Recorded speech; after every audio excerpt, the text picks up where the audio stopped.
क्या आपको पता है भगवान शंकर को अर्धनारीश्वर क्यों कहा जाता है?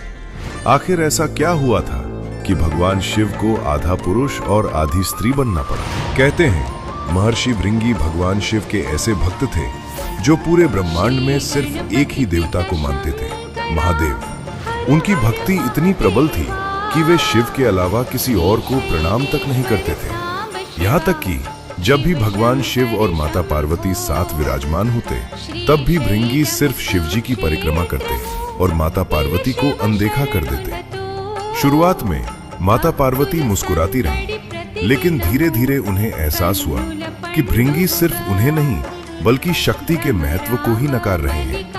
तब माता पार्वती ने महादेव से कहा, प्रभु, संसार को यह समझाना आवश्यक है कि शिव और शक्ति अलग नहीं हैं।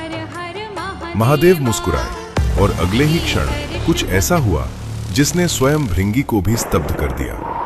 भगवान शिव और माता पार्वती का शरीर एक हो गया। आधा भाग शिव और आधा भाग शक्ति। एक तरफ वैराग्य, दूसरी तरफ सृजन। एक तरफ तप, दूसरी तरफ करुणा। एक तरफ चेतना, दूसरी तरफ ऊर्जा। और इसी दिव्य रूप को कहा गया अर्धनारीश्वर। लेकिन भृंगी अभी भी अपनी जिद छोड़ने को तैयार नहीं थे। कहते हैं उन्होंने एक भौरे का रूप धारण किया और शिव तथा शक्ति के संयुक्त शरीर के बीच से निकलकर सिर्फ शिव की ही परिक्रमा करने का प्रयास किया।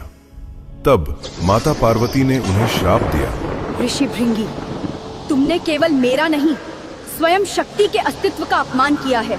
जिस शक्ति को तुम तुच्छ समझते हो, जिसे तुमने बार बार अस्वीकार किया है, आज से वही शक्ति तुम्हारा साथ छोड़ देगी।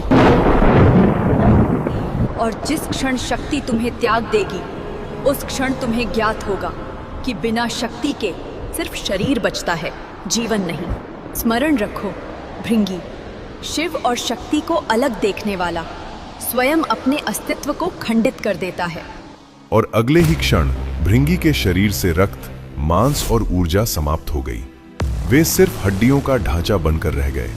तभी उन्हें एहसास हुआ कि जैसे शरीर बिना शक्ति के खड़ा नहीं रह सकता, वैसे ही शिव भी शक्ति के बिना पूर्ण नहीं है और शक्ति शिव के बिना दिशाहीन है। उस दिन भृंगी को सत्य का बोध हुआ कि सृष्टि का संतुलन पुरुष और प्रकृति, चेतना और ऊर्जा, शिव और शक्ति दोनों के एक होने से ही संभव है। और शायद इसी कारण महादेव का सबसे रहस्यमयी रूप अर्धनारीश्वर कहलाता है। अगर आप भी मानते हैं कि शिव और शक्ति एक ही हैं, तो कमेंट में लिखो हर हर महादेव।